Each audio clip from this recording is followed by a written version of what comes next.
la khaufun alaihim walahum mereka tidak akan mengalami ketakutan baik kehidupan dunia maupun kehidupan akhir. Bahkan para malaikat itu mengatakan ke wali-wali nahnu awliyaukum fil hayatid dunya wa fil akhir. Kita ini teman kamu, saudara kamu, mitra kamu. Terus cara berpikir niku udan niku rahmat. Terus termasuk tobat sing sah niku dawuh Imam Ghazali kon adus nganggo banyu udan sing ceblok langsung. Mergo nak liwat kenteng kadang kentenge iku hasil sumbangan proposal. Terus pun sing langsung mawon, sing liwat plastik pun mboten mandi niku. Mboten mandi niku sing niku mau sama niku. Terus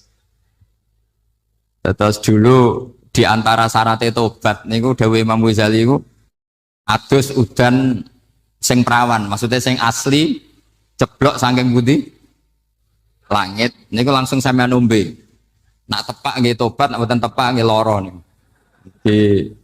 Kenapa sholat itu lebih indah ketimbang nikmatal wiqa misalnya, nikmatnya hubungan biologis? Jawabnya ulama itu gini, lucu jawabannya sederhana.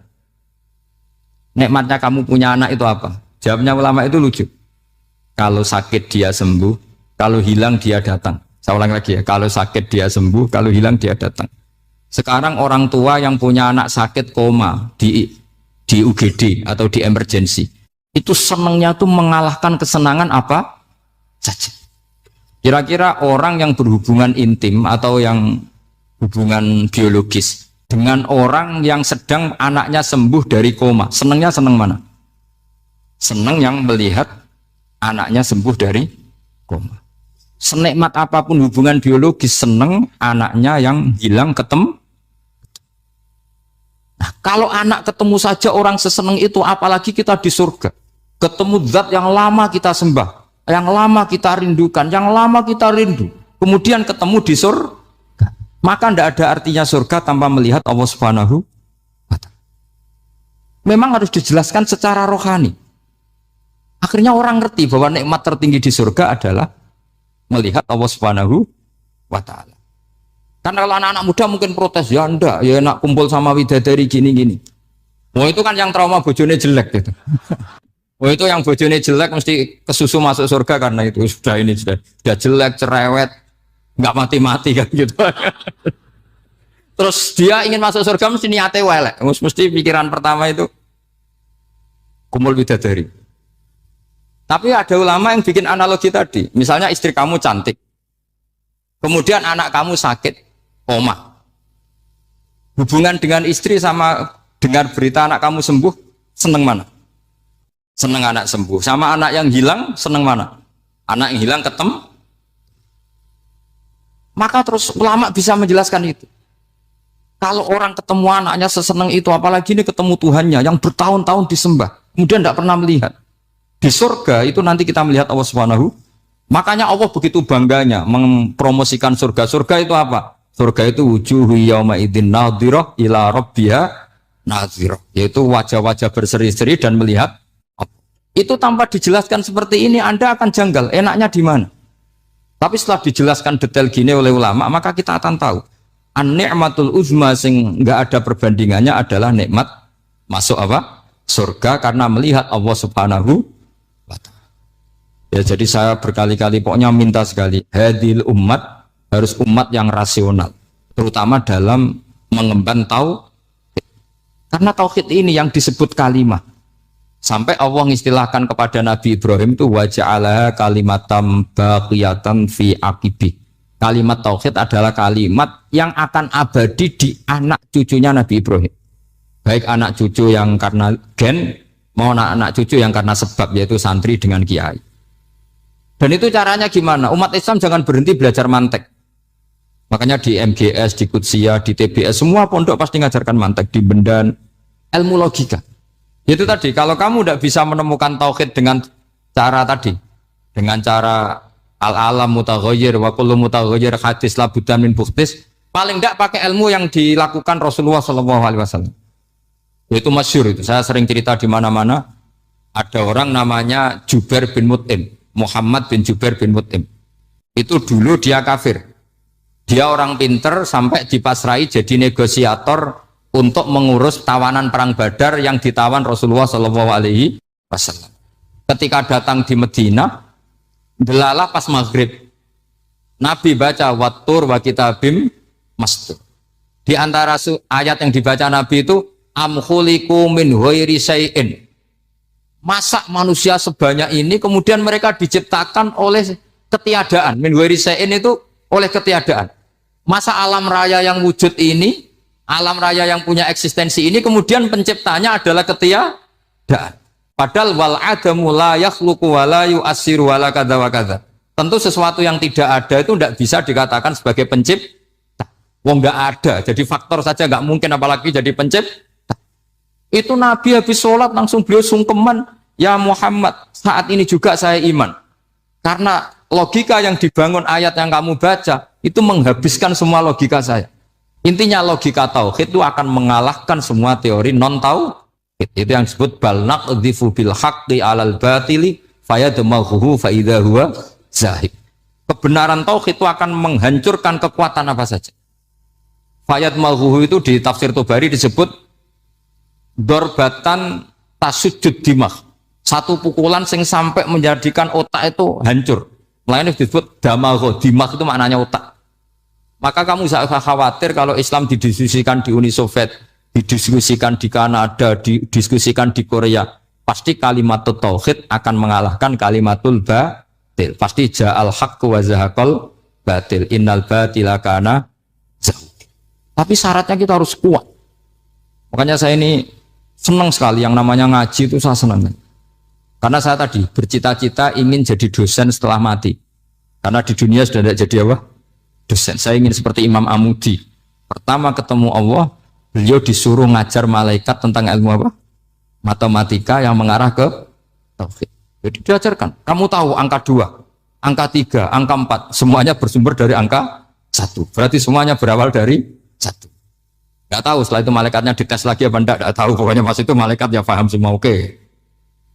Kayak apa hebatnya umat Rasulullah Shallallahu Alaihi Wasallam? Karena akalnya kok. Sehingga kita harus kuat. Sehingga kalimat yang benar disebut kalimatul haqqin aliyah nahya wa alaiha. Nah, kalimat yang salah disebut kaburat kalimatan takhruju min afwahim. Kalimat menjadi kalimat karena diucapkan, tapi tidak menunjuk hakikat. Kayak ini misalnya, ini tutup, ini putih. Terus saya katakan hitam. Berarti saya mengatakan ini hitam sebagai kata-kata karena diucapkan, tapi tidak pernah menjadi hakikat karena hakikatnya ini putih. Itu hebatnya Quran. Makanya Quran kalau gojlek orang kafir itu, gojlek orang kafir itu sebut apa? Kaburat kalimatan takhruju min afwahim. Tapi untuk kalimat tauhid dikatakan apa?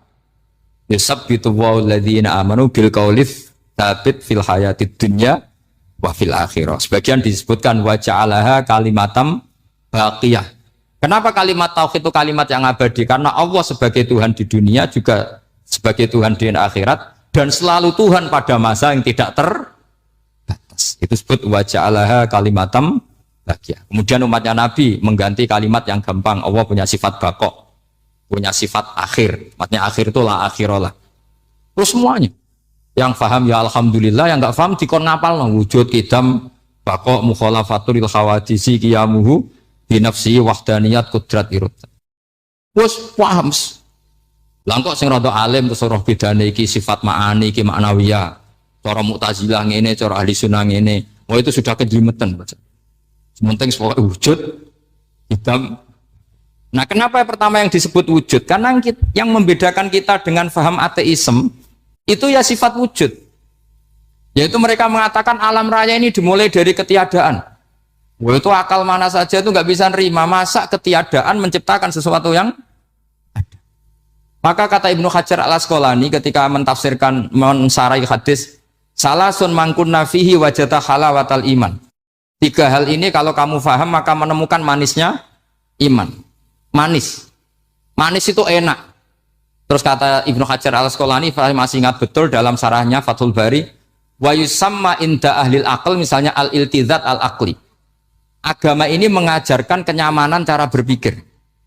Coba kalau sampean seorang doktor atau seorang profesor atau seorang pinter, kemudian kamu dipaksa mengimani bahwa alam ini diciptakan oleh ketiadaan, itu bisa tidur gak?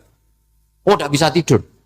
Sampean misalnya orang pinter, dididik di kampus atau dididik di pondok, alam ini yang wujud, yang menciptakan itu sesuatu yang tidak wujud. Kamu bisa tidur enggak kira-kira? Ini guru apa? Ini sarap ini. Mosok hadil maujudat khalaqahal adam. Sesuatu yang wujud diciptakan ketika. Tapi agama ini membawa sesuatu yang menyenangkan untuk akal. Yaitu hadhil maujudat khalaqaha wajibul wujud. Maujudat yang wujud ini diciptakan super maujud. Yaitu oleh bahasa pondok disebut wajibul wujud. Kan terus seneng. Wajar dong kalau sesuatu yang ada diciptakan oleh yang ada. Nah tentu ada pencipta, terus ada super, disebut wajibul wujud. Kan terus enak. Nah, itu kata Ibnu Hajar al-Asqalani disebut wajadah halawatal iman. Sehingga kita tidak usah khawatir. Makanya saya itu termasuk orang yang nggak khawatir. Apapun rusaknya dunia ini, kacaunya dunia ini akan kalah dengan kalimatut tauhid. Karena kalimat ini ketemu apa saja pasti menghancurkan. Yaitu disebut bal naqdhifu bil haqqi 'alal batil fayadmaghuhu fa idza huwa zahid. Kalimat hak ini akan menabrak apa saja. Dan yang ditabrak pasti hancur. Makanya sama tidak usah khawatir misalnya ada negara ateis di Cina, di Korea. Kita yakin asal yang diteliti itu agama Islam pasti menang. Nah yang susah kalau yang diteliti orang Islam. Itu susah. Karena yang copet kadang-kadang ya umat. Apalagi di negara mayoritas muslim, nanti copetnya, premannya, koruptornya, semuanya beragama Islam. Makanya kita hanya punya pilihan dua itu, umat Islam dan Islam yang kumat itu dok. Kalau tidak umat Islam, ya Islam yang kumat. Tapi kalau kalimat tauhid itu kalimat yang aman, tak jamin. Tak jamin 100%. Sehingga saya itu kalau ditanya profesor Pak Bak, kalau suatu saat Indonesia jadi negara yang sangat terbuka, kemudian ada sekolah perbandingan agama, menurut Anda prospek Islam gimana? Saya jawab asal yang dikaji Islamnya bukan orangnya, pasti Islam tetap prospek. Asal yang dikaji apa? Islamnya bukan orangnya. Kalau orangnya ya masya Allah. Itu tadi kalau tidak umat Islam ya Islam yang. Terus kalau matur nuwun sangat dengan hormat teng Raden Asnawi, beliau sekarang generasi keempat ya, wonten sing generasi ketiga. Nasab kula kepanggih Raden Asnawi teng Asnawi sepuh. Terus Raden Asnawi gada bah namine Abdullah Husnen, terus Ibu Ayu Sofia niku binti Asnawi sepuh. Kula buyut kula kandung damaran niku Hafsah binti Maksum bin Soleh bin Asnawi sepuh. Kenapa saya cerita zuriyah? Terus satu peradaban. Gini bahasa Indonesia mohon nggih. Sane gaul. Satu peradaban itu yang bisa bangun itu zuriyah. Zuriyah itu komunitas gen.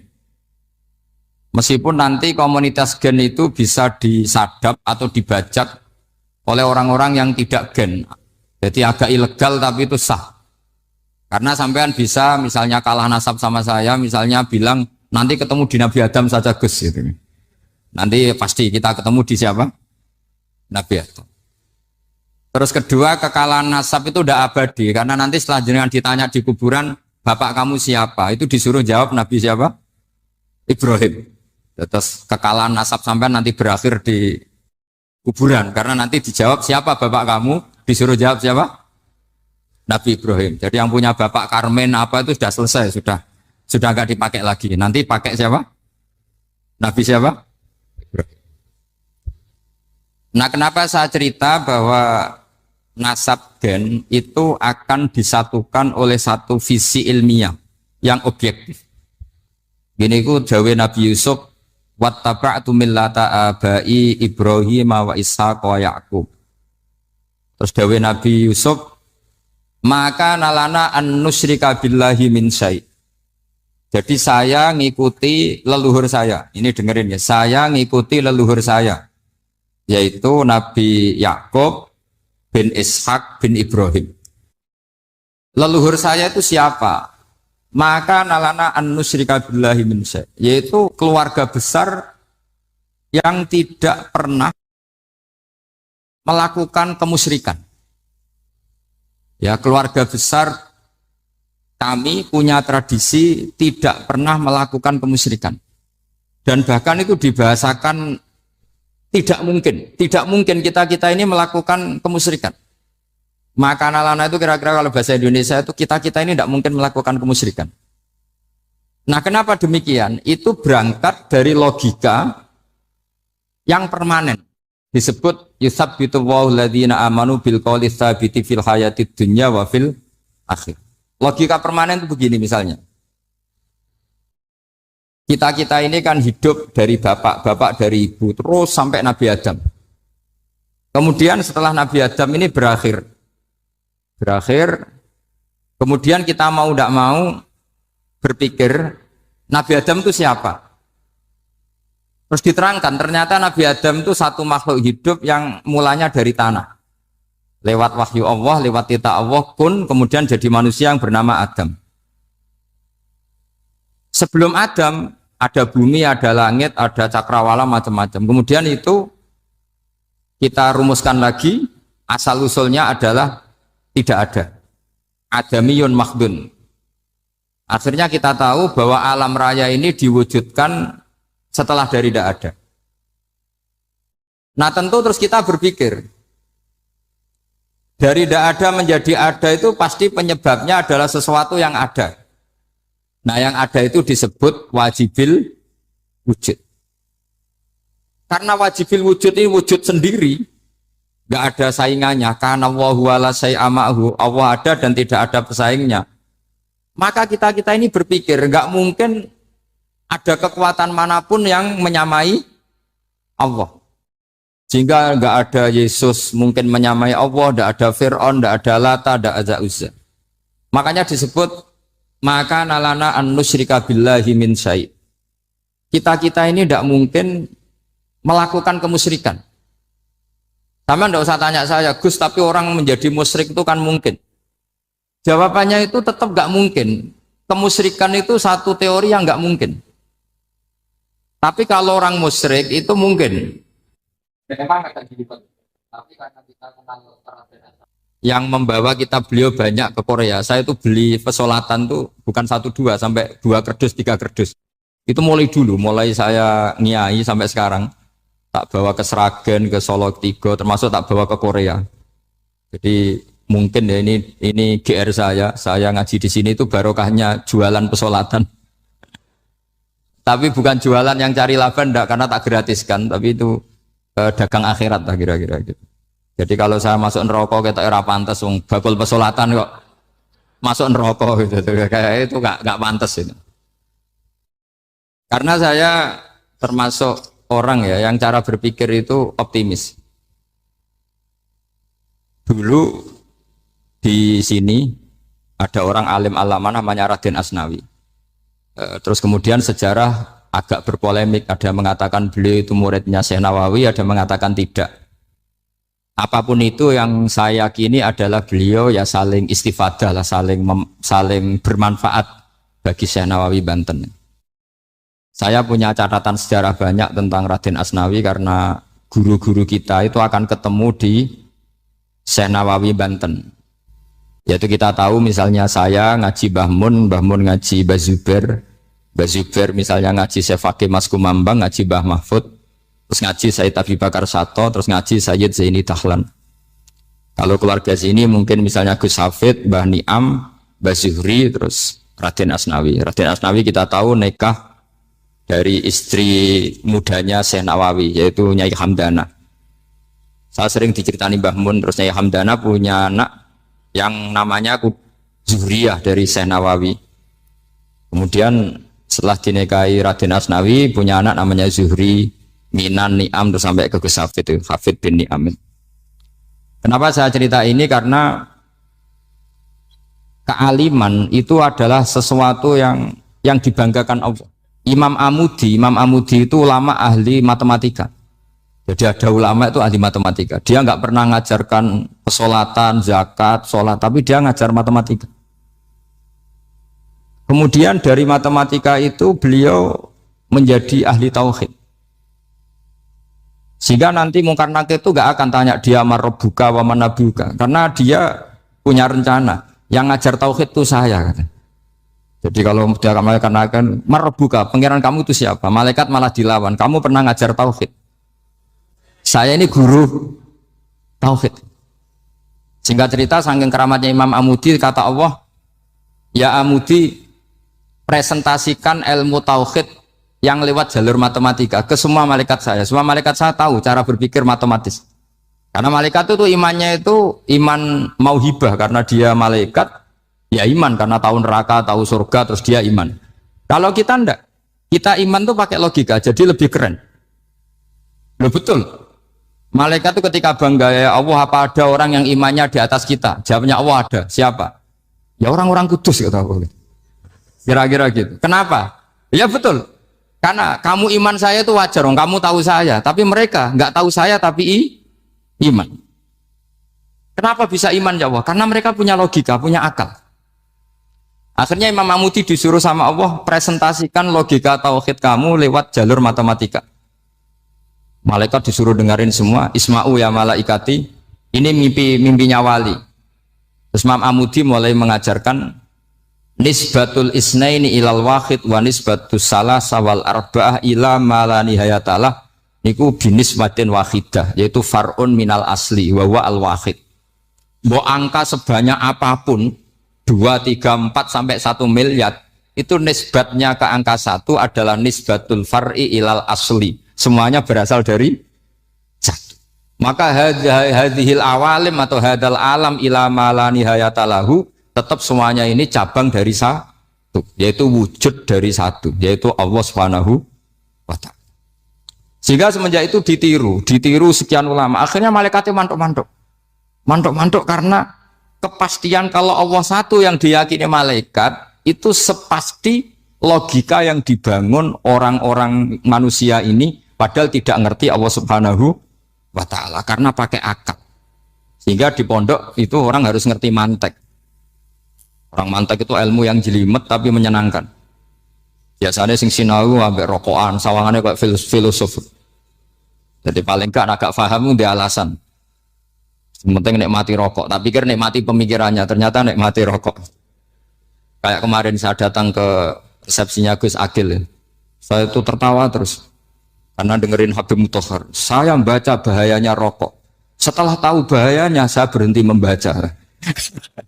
Tak pikir itu kan setelah tahu bahayanya saya berhenti merokok, ternyata enggak. Saya baca bahayanya apa? Merokok. Setelah saya baca, maka saya berhenti membaca, gitu. Bukan berhenti merokok. Itu ilmu kelas tinggi seperti itu harus mentek. Pernah beliau ditegur dokter, Beb, kalau rokok terus nanti mati. Tenang saja, saya masih bawa korek. Dikira itu kan orangnya yang mati, ternyata beliau enteng saja. Santai aja dok, saya masih bawa korek. Jadi saya bukan nyarankan santai rokok, tapi orang rokok itu memang punya logikanya sendiri. Kalau Banafek Hajen itu masih pernah bahas saya juga. Karena Banafek juga turunan Mbak Mutamakin. Hak, rokok itu haram tau ora? Nak cara kula darani haram sebuti bah. Lah iya, nak haram ya bener aku. Mulane tak obong, barang haram apike diobong. Jadi saya tuh saya sama orang-orang sepuh itu tidak pernah menang. Jadi apa ya? Mereka itu orang yang sudah lama gimana ya, mau dikatakan bulat itu ya, tapi memang nggak pernah kalah mereka. Ada satu kiai masih misananya Banafek, ini rokok 2 katanya. Bagi yang nggak ngerokok berarti membiarkan 2 haram masih. Bagi yang merokok berarti mengurangi haram. Kalah lagi saya. Jadi saya tuh pernah dibully 2 mbah saya karena 2 mbah saya ini rokok semua. Akhirnya saya sing nom ngalah gitu. Karena saya tidak mungkin bilang sing waras ngalah karena kalah sepuh gitu. Jadi ya sudah, mau tidak mau harus bilang sing nom. Tapi yang penting itu kita mendengar. Jadi ternyata sepinter-pinternya kita itu mesti kalah pinter sama yang sepuh-sepuh itu. Jadi kalau tahu bahayanya rokok lewat membaca ya harus berhenti merokok. Berhenti membaca katanya. Nah malaikat ini cerita lagi malaikat. Saya memang dari awal niat hormat Raden Asnawi karena buyut-buyut beliau itu ketemu di buyut saya. Saya ini turunan Mbak Asnawi sepuh. Terus cuma buyut saya itu nikah Lasem, terus saya keceluk cucunya keluarga Lasem. Sebetulnya saya juga cucu Kudus. Tapi terus alhamdulillah sekarang kembali karena buyut saya menyuruh saya ngajar di Damaran, terus sampai sekarang saya ngajar di Damaran. Jadi buyut saya itu masih lahir di Damaran. Namanya Mbak Hafsah, itu Hamsah binti Maksum bin Soleh bin Asnawi Sepuh. Sama seperti nasab di sini Raden Asnawi, Mbak Abdul Husnan, terus Nyai Ayu Sofiyah, terus Mbak Raden Asnawi. Saya mau cerita, jadi ilmu itu lebih keren kita.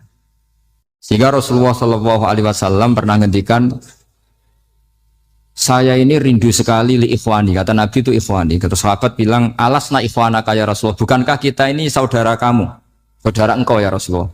Tidak, antum ashabi, kamu itu sahabat saya. Siapa teman-teman kamu itu ya Rasulullah? Yaitu kaumun yang tidak melihat saya, kemudian iman kepada saya. Jadi mereka seperti kita semua di Kudus ini tidak melihat Rasulullah Shallallahu Alaihi Wasallam, tapi iman sama Nabi. Dan ketika malaikat yubahi bikum malaika, Allah bangga dengan malaikatnya, membanggakan kita. Sampai malaikat tuh sentimen, kok bisa ya Allah? Ya karena tadi, kamu iman sama saya wajar, karena kamu melihat surga, melihat neraka, melihat aras. Sementara orang Kudus coba ngelihat apa? Paling simpang 5, apa simpang 7 itu. Tapi imannya nggak kalah dengan malaikat. Kenapa nggak kalah? Karena tadi kita diajarkan bahwa nisbatul isnaini wassalasah wal arba'ah ila ma la nihayatalaha itu sama-sama nisbatul far'i ilal asli.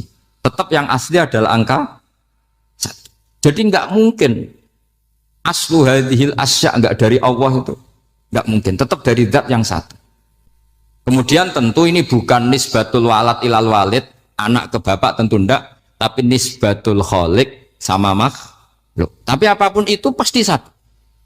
Sehingga Imam Amudi akhirnya masuk surga lewat jalur itu, tidak usah lewat pertanyaan man rabbuka wa man nabiyyuka. Kelasnya disuruh ngajar malaikat. Saya punya rencana jadi pengajar malaikat nanti itu kan. Jadi orang-orang Kudus yang dapat barokahnya Raden Asnawi nanti jangan mau kalau ditanya man rabbuka wa man nabiyyuka. Kelasnya itu harus apa? Jadi gurunya malaikat. Karena bapak kita Nabi Adam itu keren. Nabi Adam itu adalah orang yang disuruh Allah, dipresentasikan, dibanggakan Allah di depan para malaikat. Ketika ada malaikat yang agak hasut, tapi itu tidak malaikat papan atas, malaikat yang kebanyakan. Itu kan agak gak terima Nabi Adam jadi apa? Khalifah. Sampai malaikat ini usul ataj'alu fiha mayufsidu fiha wasfikut. Makanya kalau saya protes sama malaikat itu malaikat yang ini, bukan Jibril sama Israel. Kalau protes Israel bahaya ya. Bisa dihabisin.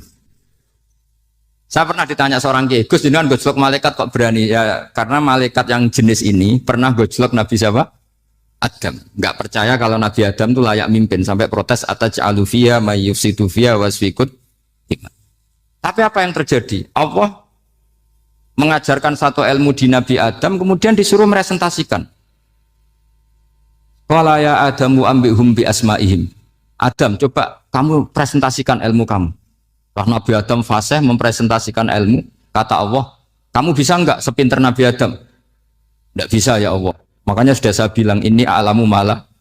Saya lebih tahu siapa yang layak mimpin. Jadi layak mimpin itu pertama harus kuwatul ilm. Ilmunya itu harus kuat. Nanti saya akan cerita hubungannya Raden Asnawi dengan Syekh Nawawi. Apa itu hubungan teman, apa murid guru, itu memang masih jadi polemik sampai sekarang. Kalau saya ya keyakinan saling istifadah. Ini bahasa netral, tidak murid guru tapi saling apa? Istifadah. Kata Syekh Nawawi dalam tafsir Munir itu, ilmu itu nomor 1. Sehingga beliau setiap ada ayat fa inna hizballahi humul ghalibun, beliau pasti menafsiri bil hujjah wal barohin la bis saulah. Saya masih ingat betul takbirnya, memang saya hafalkan. Tapi bukan untuk modal pidato, buatan modal sebagai wong alim. Kalau pidato gampang. Pidato itu semua orang bisa. Kalau jadi orang alim itu tidak gampang. Lebih susah lagi wong alim berpidato. Itu kalau nggak pernah mbah saya tidak mau. Karena memang saya terkenal nggak suka pidato. 1 memang nggak bisa. Nomor 2 tidak ingin. Nomor 3 ya rugi. Karena pidato itu nasib-nasiban. Kalau nasib baik kamu tidak paham itu, wah Gus Ba ilmunya tinggi sehingga kita tidak paham itu kalau nasib baik. Kalau nasibnya ada baik, nak ngendikan bulat sama itu tepat-tepatan. Dan Syekh Nawawi itu benar, Raden Asnawi juga benar, semua guru-guru kita benar. Karena agama ini sebetulnya bukan masalah negara, tapi masalah logika yang sehat. Uni Soviet itu pernah mengkooptasi Uzbek, Ceknya, Tajikistan. Itu 100 tahun. Orang dipaksa ateis. Tapi orang-orang Uzbek, saya sering ketemu lama Uzbek, kadang ketemu di Korea, kadang di Malaysia. Orang-orang Uzbek itu punya basement di bawah tanah. Kemudian di bawah tanah ini mereka ngajarkan tauhid. Ngajarkannya ya gampang. Misalnya ini sesuatu yang ada, iya ini. Ini ada penciptanya enggak? Ya ada. Siapa? Tukang katanya. Yang penting itu enggak ada logika bahwa sesuatu yang ada disebabkan oleh ketiadaan. Lah orang komunis, orang ateis itu orang yang mengatakan alam ini didahului oleh nihilisme, oleh adamiyah.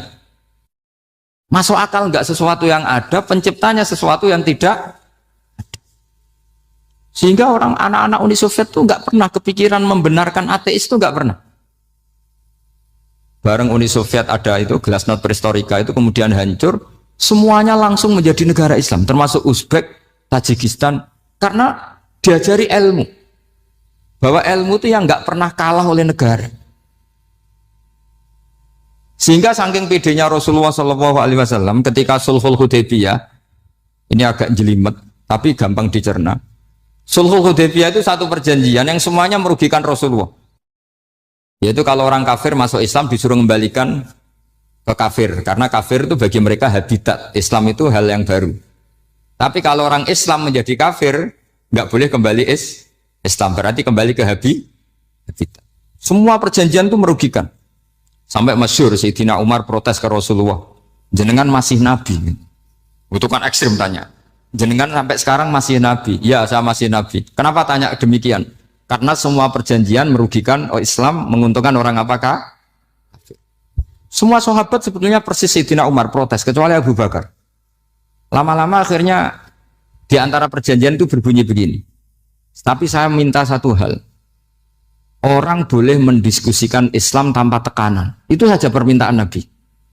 Orang boleh mendiskusikan Islam secara bebas, tidak tertekan. Karena orang-orang kafir melihat itu hal yang biasa, ya nggak masalah Muhammad. Akhirnya orang diskusi.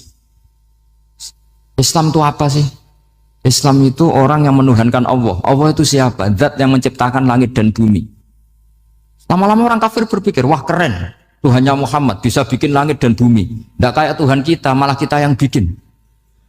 Jadi mulai debat itu mulai. Terus ada yang cerita lagi, saya pernah loh nyembah Lata, pas itu dikencingi luwak. Masa ailahun ya bulu ali sa'laban, masa Tuhan kok dikencingi luwak? Yang agak-agak ahli kitab ya diskusi lagi. Wah kayaknya Yesus tidak Tuhan, masa Tuhan kok kelaparan, lemes, wah repot nanti.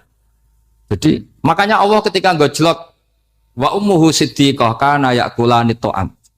Mal masih ibnu Maryam illa rasul qad khalas min qablihir Rasul wa ummuhu siddiqah kana yakulanit. Coba paradok enggak misalnya, kamu didolani Nabi Isa terus ketok lemes. Kenapa Tuhan? Saya agak sakit keroi dulu. Kan enggak kebayang itu. Punya Tuhan yang sakit setelah makan sehat terus. Kan enggak kebayang seperti itu. Ketika Nabi punya konsep Tuhan, Tuhannya Muhammad itu siapa? Yaitu zat yang la awalalah, zat yang pertama. Lalu Tuhan itu siapa? Tuhan itu yang menciptakan langit bumi. Tuhan itu siapa? Yang memulai segalanya. Lama-lama mereka berpikir, wah kalau gitu yang benar itu Islam. Maka kata Imam Zuhri, Syihabuddin Az-Zuhri, famaka nafathun fil islami a'zoma min sulhil Hudaybiyah. Innama kana nasu yatafaduluna fil hadis wal munaza'ah. Semua teks riwayat itu ada kata wal munaza'ah. Orang bebas ngomong dan berdebat. Munaza'ah itu berdebat. Terus akhirnya falam yatakallam ahadun bil islami yaqilu syai'an illa dakhala fihi. Kemudian setelah berdebat dan mereka tahu Islam pasti akhirnya masuk. Dan itu yang sekarang terjadi di dunia. Makanya saya pernah ditanya seorang profesor, Gus, kalau di Jogja ada sekolah perbandingan agama, menurut Anda gimana? Asal itu tentang agama, enggak apa-apa. Tapi kalau yang dibandingkan umat Islam itu jangan. Karena nanti kalau di Indonesia kira-kira yang copet itu ditanya agamanya juga Islam, yang koruptor juga Islam. Jadi kalau yang dikaji Islamnya enggak apa-apa, tapi orangnya jangan kata saya. Karena yang bulat ya banyak. Yang nggak sholat ya banyak. Tapi kalau Islamnya saja, misalnya adu konsep tentang Tuhan. Masyhur kita mungkin banyak yang melihat itu debatnya Stanley Fischer sama Ahmad Didat itu. Tuhan kamu siapa ini itu sama Didat cerita Tuhan saya itu lam yalid walam yulad walam yakul lahu kufuwan. Itu spontan ada seorang mahasiswi bilang sepertinya Tuhan Anda lebih menarik. Karena Tuhan Anda yang menciptakan langit bumi, yang Tuhan ini kok lahirnya sudah di bumi, masa lahir-lahir langsung jadi Tuhan. Jadi akhirnya falam yatakallam ahadun bil islami yaqilu syai'an illa dakhala fihi. Sehingga agama ini apa? Agama itu adalah kalimat tauhid. Kalimat itu apa? Logika yang terbangun. Nah, ketika logika itu terbangun maka disebut yusabbitu wallahu alladzina amanu bil qaulis tsabit fil hayatid dunya wa fil akhirah. Allah itu akan menetapkan satu kaul, satu presentasi ilmiah atau satu kesimpulan ilmiah. Yang kesimpulan itu nyata benarnya. Dan ini akan nyata terus baik di kehidupan dunia maupun kehidupan apa? Akhir. Seperti Allah sebagai Tuhan. Itu akan nyata terus. Di dunia Allah ya Tuhan, nanti di akhirat juga Tuhan. Tapi Tuhan selain Allah, maka menjadi Tuhan ini nunggu ada yang menuhankan. Misalnya Fir'aun, itu jadi Tuhan karena ada yang menuhankan. Sekali dia mati, dia sudah aset wisata, bukan Tuhan lagi. Makanya gejolokannya orang ulama Arab, kalau ketemu ulama Mesir, kalau gejolokan itu lucu. Orang Arab, ada Abu Jahal, Abu Lahab, penggaweane ngusir Nabi. Gitu. Itu gejolokannya ulama Mesir. Kata ulama Arab, kamu gayanya benci Fir'aun, tapi rizki kamu dari wisata melihat Fir'aun. Itu gejolokan. Gejolokannya ulama Arab sama ulama Mesir. Sehingga agama ini mengajarkan apa? Satu kalimat. Makanya kamu harus belajar mantek. Dulu Raden Asnawi ya pengajar mantek. Dulu buyut saya di sini Mbah Fauzan, abahnya Mbah Pah itu, mbahnya itu juga pengajar mantek. Karena di antara yang diceritakan Allah itu wa ja'alaha kalimatam baqiyatan fi aqibih. Tugas utama Nabi Ibrahim adalah menjadikan satu logika. Kalimah itu logika. Itu menjadi logika yang abadi. Baqiyah itu abadi. Fi aqibih di anak turunnya Nabi Ibrahim. Misalnya begini, saya beri contoh ya. Misalnya saya mengatakan teh ini hitam, itu menjadi kalimah karena diucapkan, tapi tidak menunjuk hakikat karena tehnya berwarna apa? Kuning. Sehingga Quran kalau menyalahkan orang kafir itu ngendikannya kaburas kalimatan takhruju min afwahihim. Omongannya orang kafir itu menjadi kalimat karena diucapkan dari mulutnya. Kenapa menjadi kalimat? Karena diucapkan tapi tidak menunjuk hakikat. Seperti orang mengatakan 2 ditambah 2 itu 10. Itu kalimat, tapi kalimat yang salah. Karena tidak menunjuk hakikat. Seperti orang kafir mengatakan Tuhan itu 3. Itu kalimat karena diucapkan, tapi tidak menunjuk hakikat. Tapi ketika seseorang mengatakan Allah itu Tuhan, Tuhan itu satu, itu disebut kalimatu haqqin 'alaiha nahya wa 'alaiha namut. Memiliki tahlilane wa 'alaiha napa wa biha. Wa 'alaiha napa wa biha. Wa'alaiha ya ada yang tahlilan wabiyah itu nggak tahu sanatnya dari mana, pokoknya ada yang wa'alaiha ada yang biha. Kenapa dikatakan kalimat tauhid? Karena kalimat yang dari kesimpulan berpikir. Dan agama ini dibawa Nabi Ibrahim itu untuk membawa kalimat tauhid. Ciri utama kalimat tadi, kamu yakin seyakin-yakinnya bahwa nisbatul snaini wassalasah wal arba'ah ila ma la nihayatalaha itu kanis batisnain ilal wahid, yaitu semuanya far'un minal asli, aslinya adalah wahid. Sehingga di kitab, saya pernah ngaji Mbah Mun, namanya kitab Al-Husunul Hamidiyah, itu dikarang oleh ulama-ulama sekarang, itu diajarkan di MGS, ini mbah-mbahnya Gus Akil pendirinya madrasah MGS, itu ada gambarnya di situ ada gambar piramida, ada gambar hewan, ada gambar pohon.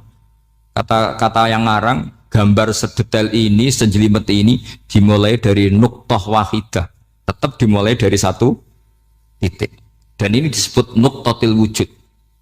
Jadi orang kudus sebanyak ini tetap dimulai dari satu orang, yaitu Adam. Adam dimulai dari ketiadaan. Lalu siapa al-mujid? Wujudnya siapa?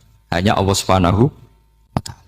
Sehingga ulama-ulama termasuk Syekh Nawawi itu paling suka ngendikan semua makna Quran dikumpulkan di Fatihah, Fatihah dikumpulkan di Bismillah, Bismillah dikumpulkan di Ba, karena di Ba itu ada titik nukdotil wujud, yaitu disingkat bi kana makana wa bi yakunu ma yakun. Karena saya, kata Allah, semuanya akan ada. Dan karena saya yang nggak ada, semuanya suatu saat disebut nuqtatil wujud.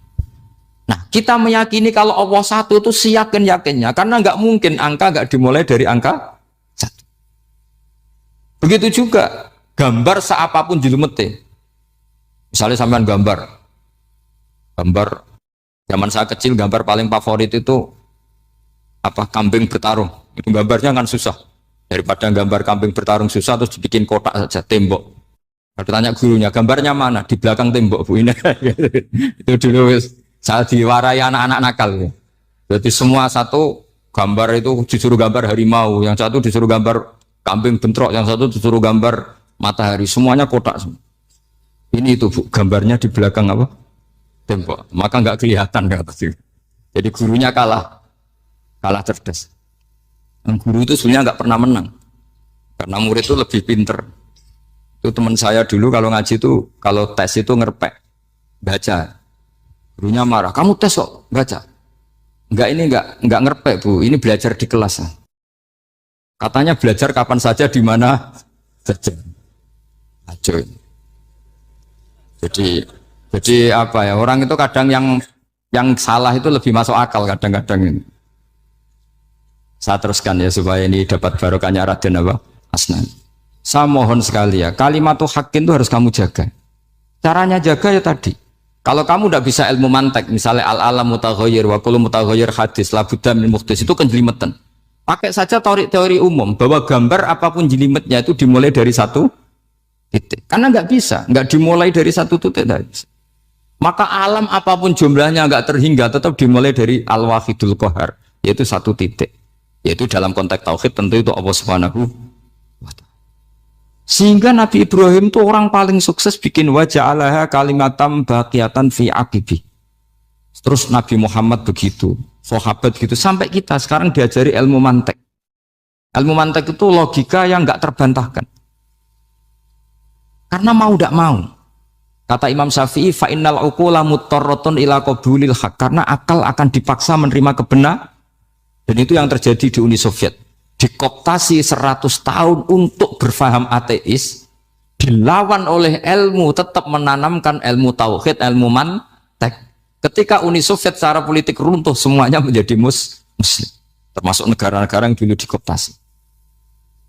Maka kamu tidak usah kecil hati di Indonesia, mau apapun rusaknya negara ini, asal kita cara bertauhid benar, insya Allah tetap meninggal husnul khotimah. Karena sudah janjinya Allah, yusabbitu walladzina amanu bil qaulits tsabit.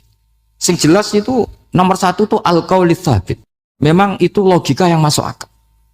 Jadi jangan kira semua orang ditanya amar rabbuka, enggak. Banyak ulama yang enggak ditanya, masyhur itu dalam cerita keramat-keramat. Ada guru tauhid ngajarin tauhid. Setelah ditanya mungkar nakir, Imam Malik datang. Kamu nanya ini, man rabbuka man nabiyuka, kamu tahu ini guru Umul Barohin yang tukang ngaji tauhid. Guru tauhid kok ditanya apa? Malaikatnya nggak jadi tanya. Dan saya percaya cerita-cerita seperti itu karena secara umum itu ala inna auliya Allahi la khaufun alaihim walahum yahzanun lahumul busyra fil hayatid dunya wa fil akhirah. Artinya kalau wali itu kok ditanya mungkar nakir berarti ngalami ketakutan. Karena di situ kan digambarkan mungkar nakir itu sewangar, bawa godam. Kalau yang tanya nggak bisa dipukul sampai ajur sak walang-walang. Pokoknya ceritanya kan seru seperti itu. Nah itu kalau betul begitu terus ayat la khaufun alaihim walahum yahzanun kayak apa? Makanya dalam kitab Nasoihul Ibad itu ada cerita ini. Sampean boleh nggak sependapat dengan saya, tapi semoga nasib sampean nanti digebuki malaikat. Karena orang itu akan mengalami seperti yang dirasakan. Anak indadzoni abdibi. Saya tidak bayangkan akan mengalami itu. Makanya saya ini ngajar tauhid terus. Paling tidak kalau ditanya marabbuka manabiuka, sampean tahu profesi saya. Saya ini pengajar tauhid. Dan biji saya 9. Dulu saya di MGS, kalau ada teman bijinya tauhid kok 4, sekali swarga, tauhidnya jeblok. Dari kalau bijinya 4 sekali swarga, tauhidnya apa? Jeblok. Tapi yang bijinya 9, yang di swarga, tauhidnya itu, saya dulu bijinya 9. Terus 9 terus sampai tamat. Karena nggak ada biji 10. Karena kalau 10 itu kan terlalu sempurna, nggak baik lah manusia kok sempurna gitu. Jadi sudah 9 aja kan. Tapi sebetulnya pantasnya ya dapat 10. Mergo sakake, mergo tenan enggak tahu saya. Di Nasaihul Ibad itu ada cerita gini dan saya percaya itu. Di sarahnya itu. Juga di sarah apa itu yang di sarah Syekh Nawawi itu. Pokoknya saya kalau ingat Raden Asnawi pasti ingat Syekh Nawawi. Saya tidak memastikan apa murid guru apa saling istifadah, yang jelas itu teman dekat, teman fil ilm. Sayyidina Ali itu pernah minta kasaf sama Allah. Saya percaya tidak semua orang alami marbuka ditanya itu. Ya Allah, saya minta kasaf itu ngerti alam gaib. Ingin tahu Umar. Jadi diam-diam Sayyidina Ali itu ya mangkal sama Sayyidina. Wong kok keras ngon. Angger wong kok tahu disentak, jajal wani nyentak malaikat tora, itu kata Sayyidina. Jadi dia minta kasaf karena kenangannya dia melihat Umar itu semua orang pernah disentak sama Sayyidina Umar itu. Sayyidina Ali minta kasaf, ya Allah saya ingin melihat Umar menghadapi mungkar nakir. Masih garangkah apa enggak? Itu dah, itu tidak. Minta kasaf. Pas kasaf beliau bangun dari kubur, duduk. Dilihat sama Sayyidina Ali ini ngalami kasaf. Sama ndak usah tanya. Ndak wali kok tanya. Ya sudah pokoknya percaya aja. Akhirnya malaikat mungkar nakir datang. Itu di situ digambarkan matanya itu kalkidril mughalla, kayak apa itu panci yang dibakar. Wah, soalnya seru. Semua nang Sayyidina Ali. Baru ini kamu akan takut gitu. Tapi ternyata enggak. Umar bangkit disentak orang tua itu. Kamu tahu menghadapi siapa? Yang sopan. Oh, ada sontak. Kaget malaikatnya itu karena nggak pernah ngalami disentak. Mungkin itu pertama. Kaget. Memangnya kamu siapa? Saya ini teman kekasih Tuhanmu. Saya yang diandalkan temannya sebenarnya bukan dia. Ana sohibu habibillah. Saya ini temannya kekasihnya Allah. Jadi dia mengandalkan temannya sebetulnya, bukan mengandalkan dirinya. Oh, kamu temannya Nabi Muhammad? Iya, saya Umar, temannya Nabi Muhammad. Kamu harus hormat sama temannya kekasih kamu. Terus mulai itu. Akhirnya matur Allah, ya Allah, apakah prosedur seperti ini bisa dinego? Sama Allah, oh iya katanya. Kamu kalau menghadapi kekasih saya jangan seperti itu katanya. Semenjak itu beliau sopan santun, dua mungkar nakir itu. Jadi ini berita gembira. Jadi sebetulnya itu enggak. Tapi kita ini kan enggak punya nyali nyentak mungkar nakir. Semoga dengan gelar kita doktor tafsir, doktor tauhid gitu. Atau paling enggak guru kudsiyah tauhid gitu. Atau siswa terbaik dalam materi tauhid. Itu harus kamu bawa status. Jadi sehingga nanti ini saya ranking 1 tauhid, masa masih ditanya marbuka waman nabi. Dan itu menurut saya sah. Sama enggak usah protes takbirin di, susah usah takbiran. Pokoknya takbirnya adalah wali-wali itu la khaufun alaihim walahum. Ya, mereka tidak akan mengalami ketakutan baik kehidupan dunia maupun kehidupan akhir. Bahkan para malaikat itu mengatakan ke wali-wali, nahnu awliyaukum fil hayatid dunya wa fil akhir. Kita ini teman kamu, saudara kamu, mitra kamu. Masa mitra kok nutui, itu kan nggak fair. Dan menurut saya paling efektif itu apa? Kamu harus punya rumus tauhid kayak Imam Amudi menemukan Tuhan. Imam Amudi itu menemukan Allah itu lewat ilmu matematika. Dan itu Allah saking senengnya disuruh ngajari para malaikat. Wa ya malaikati isma'u. Kamu harus mendengar, ini orang alim saya yang ahli matematika. Tapi justru itu ngerti bahwa asal usul alam itu minal wahidil qahar. Dari zat yang satu. Akhirnya Imam Amudi mulai ngajar tuh. Nisbatus naini wassalah sawal arba'a ila mana nihayatalaha iku kabeh iku far'ul wahid. Akhirnya malaikat mantuk-mantuk. Nah, iman seperti itu akan setingkat keyakinannya dan keakurasiannya sama dengan imannya para malaikat. Makanya Nabi ngendikan tubaliman amanabi walam yaroni. Sebagian riwayat disebut sab amarot. Nabi ngendikan sampai 7 kali. Betul-benar keren orang yang tidak melihat saya kemudian iman kepada apa yang bisa menemukan itu? Hanya A. Misalnya contoh paling gampang ya yang dialami para ulama. Ya saya ulang lagi yang dialami para ulama ketika menemukan ilmu ya yang menjadikan mereka mahabbah Rasulullah Shallallahu Alaihi Wasallam. Nabi itu paling suka itu sholat. Nabi itu paling senang sama sholat. Wa qurratu aini fi sholat. Terus beliau ngendikan as-sholatu imaduddin. Terus beliau kalau muji sholat itu sundul langit. Sampai beliau kalau banyak masalah itu bilang ke Bilal, arifna ya Bilal, saya kasih istirahat. Itu maknanya mau sholat. Semuanya sholat. Pertanyaannya adalah, Apakah mungkin seorang raja yang ambisi jadi raja, kemudian yang dikampanyakan adalah orang supaya sholat? Tentu kalau Nabi seorang raja, beliau akan kampanye gimana? Narik upeti kayak apa, narik pajak kayak apa, biar Nabi kaya. Enggak. Nabi itu paling tersiksa kalau orang tidak sholat, tersiksa kalau orang tidak sujud.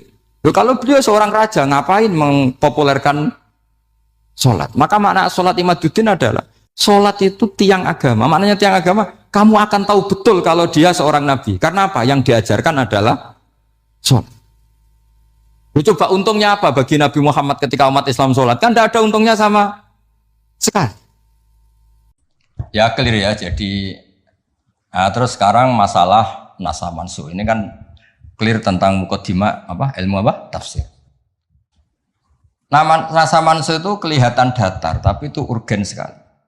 Karena agama sebagai aturan ya atau solusi mau tidak mau kan bersentuhan dengan hukum sosial yang tidak akidah. Saya tadi sudah matur Pak Arsoyo, agama yang tidak akidah itu kan bersentuhan dengan hukum sosial.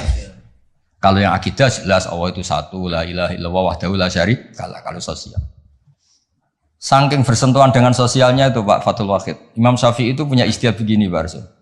Ketika Nabi misalnya sodakoh atau zakat pakai kurma atau pakai susu kering misalnya, sodakoh atau zakat, atau dulu ngamal pakai dinar, pakai apa? Dinar. Itu langsung dianalisis kutil balad. Pokoknya makanan pokok zakat itu ngambil makanan pokok. Berarti di Indonesia pakai apa? Beras. Ketika Nabi sodakoh pakai dinar, langsung dianalisis pakai saman, yaitu alat tukar atau uang yang sah. Jadi kamu tidak usah memaksakan mentang-mentang anut sunat Rasul, terus kamu makan kurma, terus bisa mencret. Terus mentang-mentang sunat Rasul, saya tidak pernah sedekah, karena sekarang nggak ada dinar. Nabi kan sedekahnya pakai dinar, medit ya alasan. Kalau mau kikir saja, tidak usah punya alasan. Lama-lama Pak Arza nggak jadi wakaf tanah, karena Nabi nggak pernah wakaf tanah di Sleman, wakafnya di Mekah. Oh ini kan tanahnya di Sleman. Lama-lama ada orang nggak sholat, Nabi sholatnya kan di Mekah, kita kan di Indonesia. Bisa rusak semua kalau ya pakai mersiskan sunnah Rasul. Itu ada analisis. Nah, itu juga yang menjadikan kenapa harus ada ulama usul fikih, orang yang bisa menganalisis. Apa bisa? Misalnya begini, saya beri contoh di bab haji. Nabi itu domisili di Medina, karena di Medina itu melewati Dal Khulaifah yang sekarang disebut Bir Ali. Maka mikotnya Nabi ya dari Bir Ali.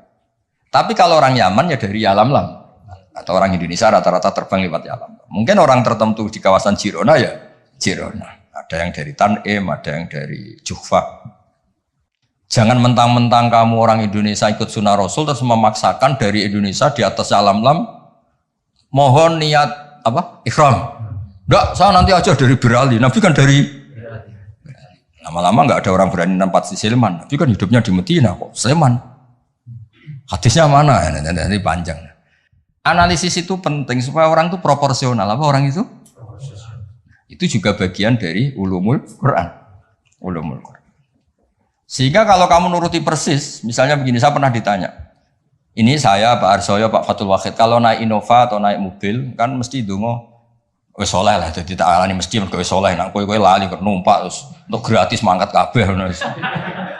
Kalau yang soleh-soleh gini itu kan kalau naik ya subhanalladzi sakhkhara lana hadza wa ma kunna lahu mukrinin wa inna ila rabbina munqalibun. Itu jelas di Quran tuh wal khaila wal bighala wal hamir wal khaila wal bighala hamir. Jelas yang dicontohkan di situ ya kendaraan itu ya unta, khimar, kuda.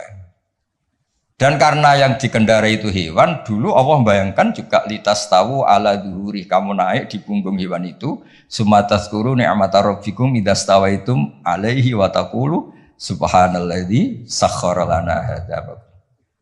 Terus kamu sekarang naik pesawat, naik Innova, ini kan tidak kuda, ini kan tidak unta. Jadi gak usah doa itu, karena doa itu untuk apa? Naik kuda atau unta. Ya kacau semua kalau gitu. Nah, makanya dibutuhkan ilmu namanya usul fikih. Usul fikih itu kira-kira analisis. Yang dilakukan Nabi itu jenis ubudiyah makhthos sehingga nggak bisa dinego, atau jenis produk sosial, atau jenis Nah, kalau produk sosial ya tadi sudah musyawarah sama Pak Arso tadi ya kontekstual atau apa kondisional namanya produk apa? Nanti lama-lama gini pakai mic jangan, Nabi dulu gak pernah pakai mic. Bid'ah itu ya, panjang nanti ceritanya panjang. Ya jadi seperti sekarang kembali ke nasab mansukh. Kenapa saya terangkan ini dulu? Karena begini, ada ayat yang berlawanan 180 derajat sekalipun. Kalau masih bisa dianalisis karena produk sosial, itu kategorinya tidak nasah mansukh. Kecuali sudah gak bisa dianalisis pakai analisis tadi. Misalnya begini Pak saya, ada ayat itu qatiluhum, kalau ketemu musuh itu beranikan kamu berani perang, duel. Tapi ada ayat fa'fu anhum wasfah, abaikan saja, maafkan saja. Dan sama-sama pernah terjadi, Nabi, sahabat dulu dipakai bal-balan Abu Jahal di Mekah, nggak melakukan perlawanan. Tapi setelah periode Madinah melakukan apa? Perlawanan. Kata banyak ulama, seperti itu golek nang bab nasaman golek ini. Seperti itu produk analisis. Ketika Nabi lemah dan jumlahnya baru 6, baru 10, kan nggak mungkin ada perintah boleh perang atau harus perang karena ini nggak realistis, apa?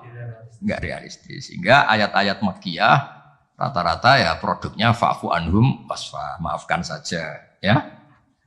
Paham ya? Tapi ketika di Medina udah punya orang gagah berani, sahabat-sahabat Ansor jumlahnya besar, komunitasnya besar. Terus digobal-balan menengahnya kan ya lucu. Lucu kan? Lucu. Itu kan ada konteksnya, Pak. Ada konteks.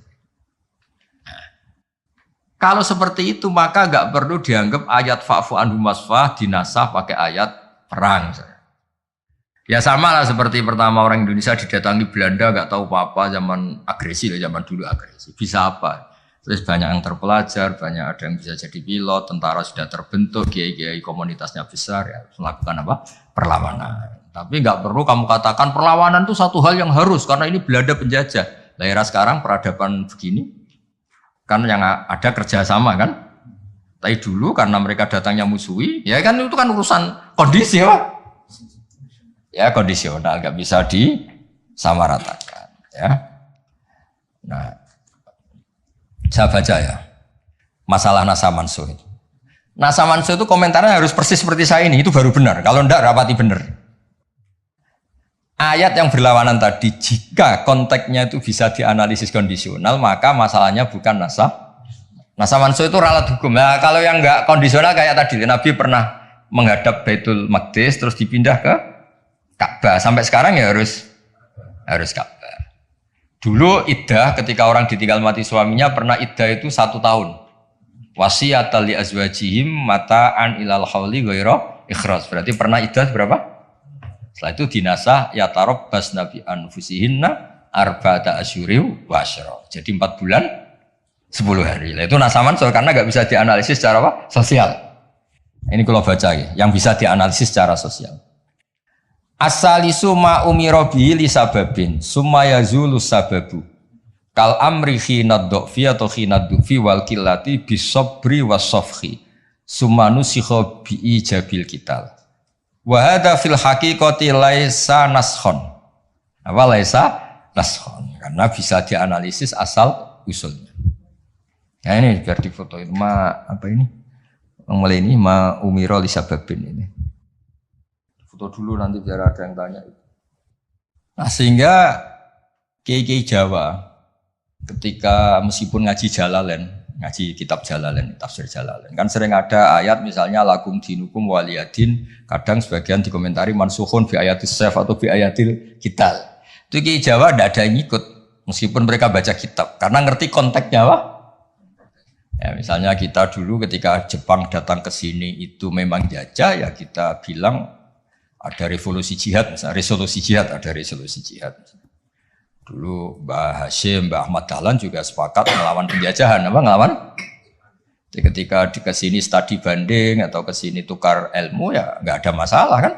Bahkan di Quran sudah diumumkan wa in ahadum minal musyrikin astajaruka ya fa'ajirhu hatta yasma'a kalam Allah. Ya kalau ya kan ya tadi konteksnya beda.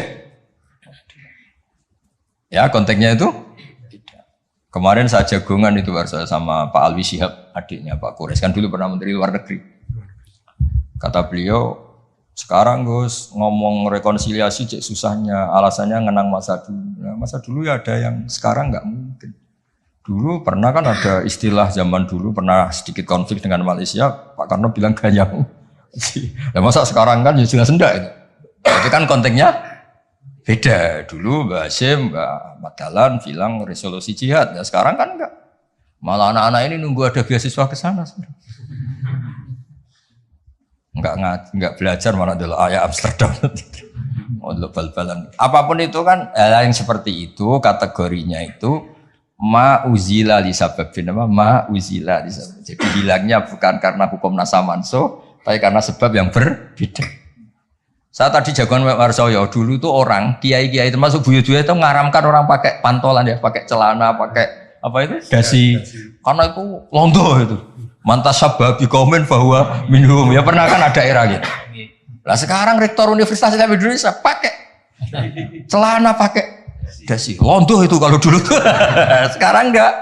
Sekarang kalau pakai sarung malah dianggap wow, masalah itu. Kecil saya masih ingat, orang pakai sarung tuh enggak dianggap sunat. Karena dulu katanya, cerita dulu.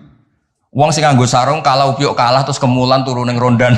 Dari dulu pernah. Loh iya cerita kuno dulu tuh orang kalah main loh. Ini saksinya banyak ini kan.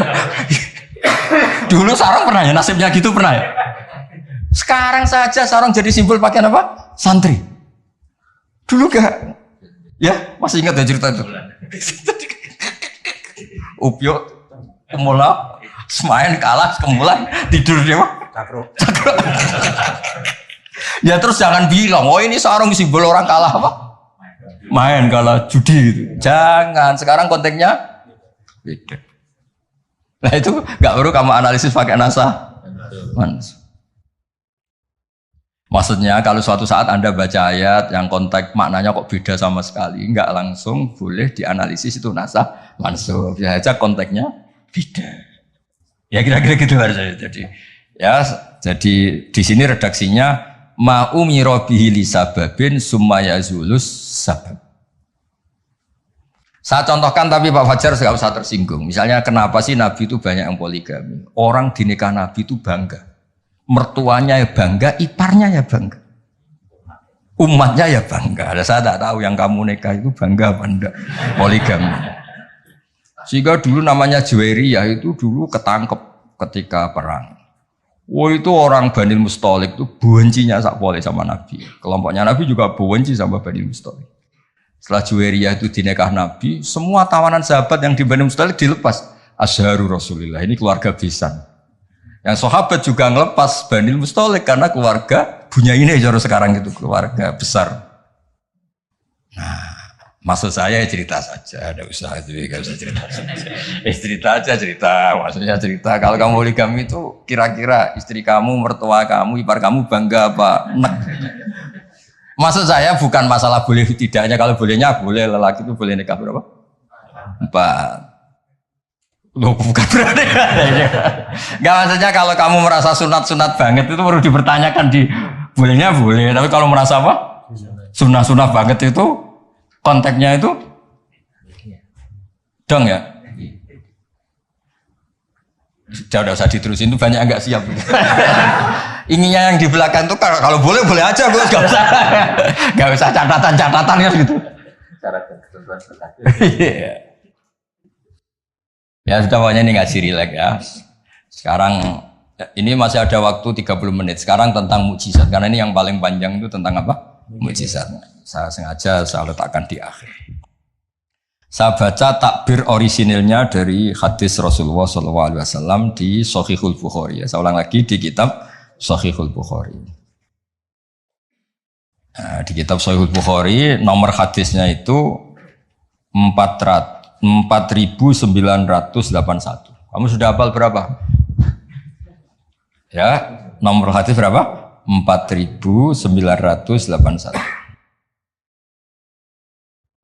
Di antara kebanggaan Rasulullah SAW itu beliau ngendikan, tidak ada nabi kecuali dikasih ayat atau mukjizat yang spektakuler.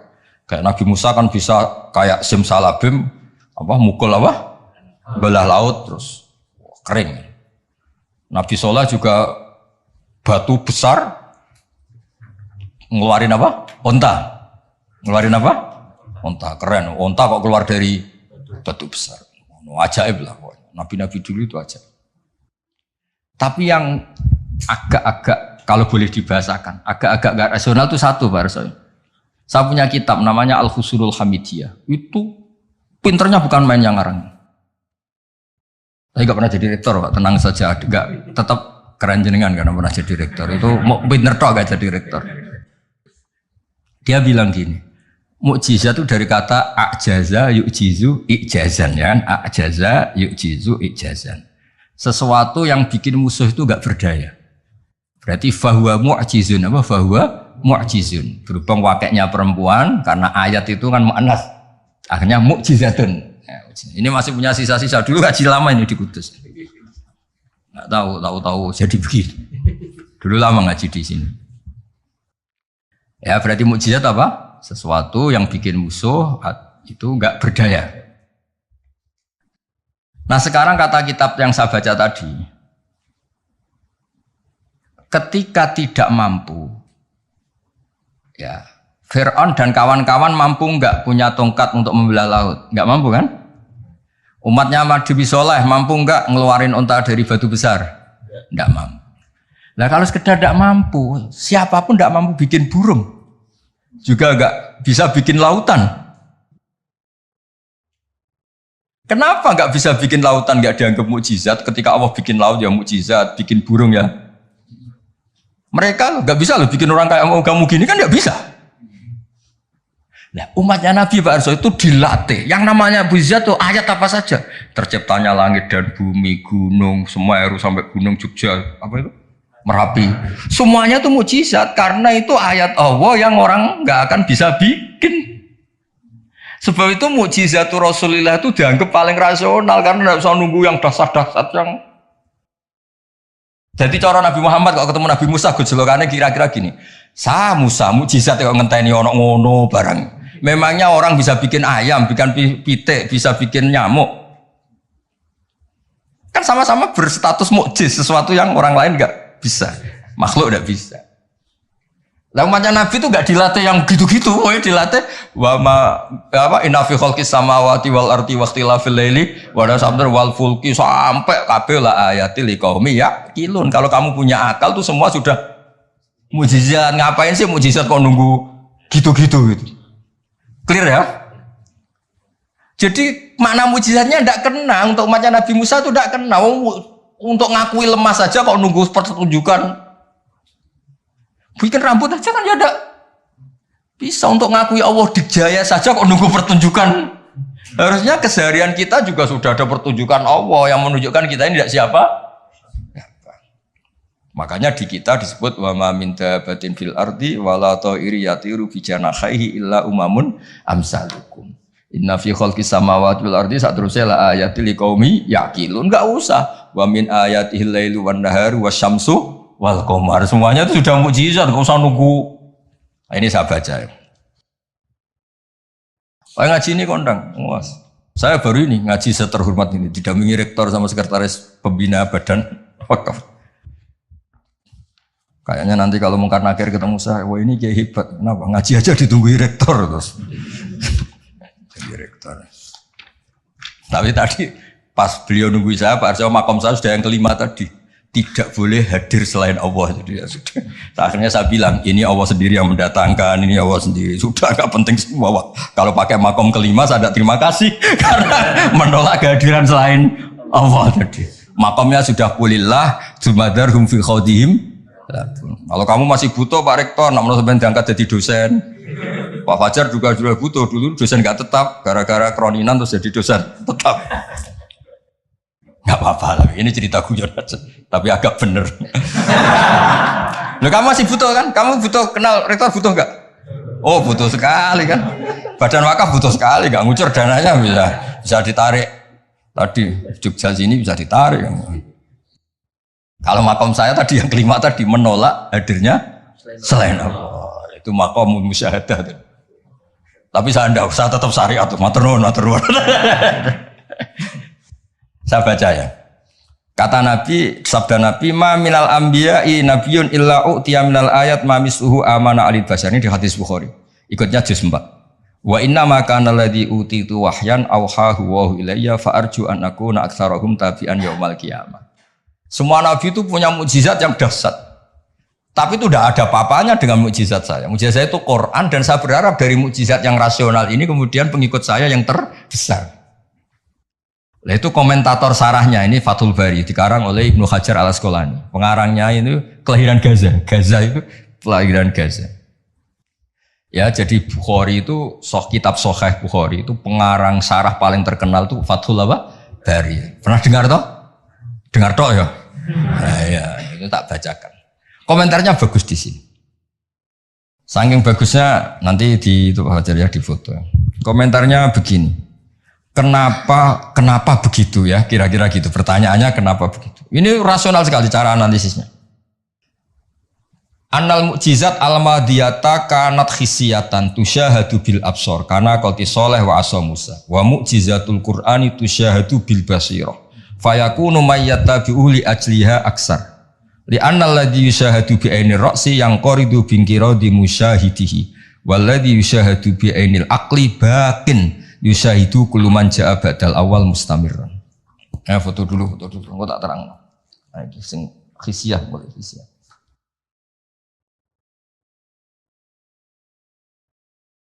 Yang mulai ini Annal mukjizat al-madiyah kanat khisiyatan.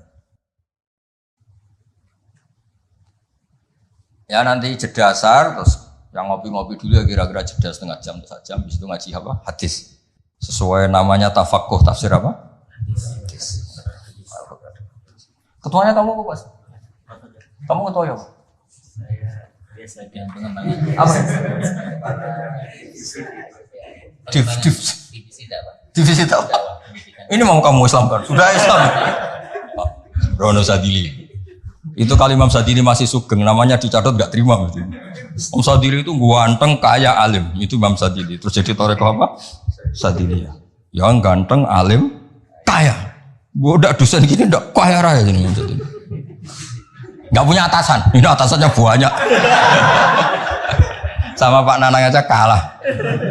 Pak Nanang kalah sama Pak Watu Akhir. Allah itu kalah sama Badan Wakaf. Ribet dunia. Yang benar saya itu langsung kulillah. Udah mentah Pak saya. Udah khatam gitu. Begini logikanya. Misalnya gini. Nabi Musa itu Nabi top punya mukjizat tongkat. Tongkatnya satu lagi. Misalnya dipakai Pak Fathul Wahid tidak bisa tak pakai saya. Dipakai ini tidak bisa dipakai itu. Karena hanya satu. Itu pun nggak ada jaminan kalau yang pakai kamu itu mandi. Tongkatnya bisa balik loh. Oh, dulu yang pakai Nabi ini kamu apa ini? Ya kan? Tapi kalau mukjizat Quran, logika yang dibangun itu terus menerus. Misalnya begini, saya nyontohkan pekerjaan dan saya ini dengerin betul. Allah itu ketika ngeritik sesuatu yang tidak nyata disebut batil. Batil itu beda dengan maksiat. Maksiat itu perilaku sosial yang salah. Tapi kalau batil itu sesuatu yang nggak nyata, apa? Misalnya gini, orang nyembah makhluk, nyembah Namrud atau Fir'aun. Mentuhankan Fir'aun itu sesuatu yang nggak nyata. Yang benar Fir'aun itu manusia bisa mati dan nyatanya mati. Berhala Lata Uzza itu patung. Patung itu Tuhan apa batu? Batu. Quran bilang gini. Qul ja'al haqqu wa ma yubdi'ul batilu wa ma yu'id. Hak itu nyata dan batil itu tidak pernah memulai dirinya. Yubdi'u itu memulai dari kata bada'a. Bada'a ya beda'u ikut wazan af'ala jadi abda'a yubdi'u. Kebatilan itu tidak bisa memulai dirinya sendiri. Pernah enggak 1 tambah 1 8? Enggak pernah kan? Nah, sekarang begini. Kemudian Islam yang datang dengan tauhid bahwa sesuatu dimulai dari angka 1. Terus misalnya dilawan, enggak lah. Yang pertama itu angka 2, yang pertama itu angka 3, yang pertama angka 4. Nyari pasarnya enggak bisa, pasar akal sehat enggak bisa. Sesuatu kok dimulai dari 4, dari 3, dari 2 itu nyarinya enggak ketemu apa? Karena barang batil atau tidak hak itu enggak pernah nyata. Makanya saya pernah ketika diminta Pak Arsoyo tausiah lah. Saya di Badan Wakaf saya pernah cerita Imam Amudi itu guru matematika. Ketika beliau meninggal, Murid-muridnya janggal, ini guru saya masuk surga enggak karena guru matematika. Kayak kamu janggal di Pak Rektor ini masuk surga enggak karena penggawaian itu jedasinan celananan. Tapi ternyata semua itu demi apa? Islam. Ternyata Mama Muti pas di alam roh itu, kamu nggak harus percaya cerita ini, bisa aja kamu nggak percaya. Gak penting maknanya, gak penting ceritanya, gak penting. Tapi sama Allah sama siapa takbirnya? Ya Amuti istadillah bi wahdaniyati bi khadrati mal. Istadillah ala wahdaniyati bi khadrati malaikat. Karena malaikat itu udah komplain. Ternyata malaikat yang komplain kita itu banyak. Malaikat ini ada di beberapa hadis. Ya Allah, apa ada orang yang imannya itu ngalahkan kita? Jawabnya Allah, ada manusia. Allah udah bilang ustadz, manusia mukmin ya, kamu termasuk. Kok bisa ya? Malaikat selalu tanya, kok bisa? Kalau kita iman kan langsung melihat surga, neraka, aras. Jadi kalau kata iman kita pasti lebih valid karena menyaksikan langsung. Nah, manusia kan enggak.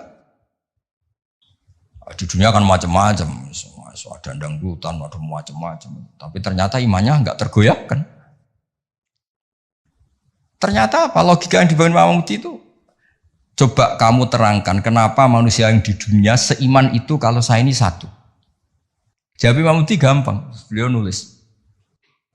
Angka setelah 2, 3 sampai 1 miliar 1 triliun, nisbatu dzalika ilal wahid nisbatul far'i ilal asli. Angka itu 2, 1 miliar 1 triliun dibandingkan angka 1 semuanya tetap cabang, yang pokok itu 1. Keyakinan itu kan gak terbantahkan oleh Anda dan gak bisa digoyang kan? Mbok kon urip melarat, baulet tetap nak tauhid itu harga mati. Ya enggak. Akhirnya malaikat manduk-manduk. Cara Jawa mandek man imannya manusia gak tergoyahkan karena logikanya pakem. Bahwa angka 2, 3 ila mala nihayatallah sampai tidak terbatas. Nisbatu dzalika ilal wahid nisbatul far'i ilal asli. Kemudian setelah itu Imam Mamuti gambar Pak Arso. Gambar sekenanya aja, bisa gambar gedung, gambar rumah, gambar mobil. Gambar apapun juga dimulai dari minuk toh wahidah, dari satu titik. Gambar itu baik, besar, elek, apik, tetap dimulai dari satu titik. Nah, makanya Quran dimulai dari Bismillah sebagai isyarat, semuanya dimulai dari nuqtatil wujud, yaitu Allah Subhanahu wa ta'ala. Nah, mukjizat ini yang dimiliki umatnya Rasulullah sallallahu alaihi wasallam. Misalnya kita bela Nabi itu poligami atau orang-orang soleh poligami, belanya gampang karena pakai rasional. Ngurmat orang satu apa? Ngurmat perempuan satu hukumnya apa? Baik kan? Ngurmat yang baik loh, maksudnya bukan ngurmat dok. Ngurmat perempuan satu yang baik hukumnya apa? Baik. Kalau 2 lebih baik, logika loh, udah usah dipraktekkan. Ini kan cerita orang baik, bukan cerita kamu, bukan. Orang baik, ngurmat perempuan satu baik. Jadi apa? Baik. Ngurmat 2. Nah, sekarang tinggal waliannya. Kamu satu saja kamu terlantarkan. Melantarkan orang satu dosa, orang 2 lebih dosa. Itu kan aja. Jadi meskipun Anda tidak berani poligami, membela bahwa kenapa sih nabi-nabi dulu poligami, gampang logik. Ya gitu. Tapi tidak harus kamu praktekkan. Kamu kan kamu gak orang baik gitu maksud saya. Tapi untuk membela secara rasional tuh gampang. Ya, orang baik ngerawat orang satu, baik ngerawat orang 2. Dah ya. Sekarang yang kamu menerantarkan orang satu, dosa, 2 lebih dosa. Jelas ya. Jadi, makanya agama ini dibela sama Allah dengan status liqaumi yaqilun, liqaumi yatafakkarun. Gak usah pertunjukan kayak mujizat tadi, intinya agama ini tidak perlu pertunjukan Nabi Muhammad terus ngomong. Lah kalau gitu kasihan kiai-kiai yang sekarang.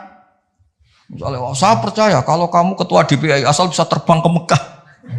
Ya repot kalau. Saya percaya kamu rektor Universitas Islam asal bisa Gunung Semeru kamu pindah, Merapi kamu taklukkan. Wah ya repot kalau ukurannya gitu-gitu terus ya. Cukup ukurannya pakai hukum sosial. Hukum sosial itu piye? Alladzina yunfikuna fis-sarra wa dharra. Ketika kita longgar ya mudah sedekah, ketika susah pun mudah sedekah. Rumus yang kedua apa? Termasuk wal kadhiminal ghaidha. Coba sistem sosial itu yang menyelamatkan itu satu, wal kadhiminal ghaidha. Kalau emosi itu dikendalikan.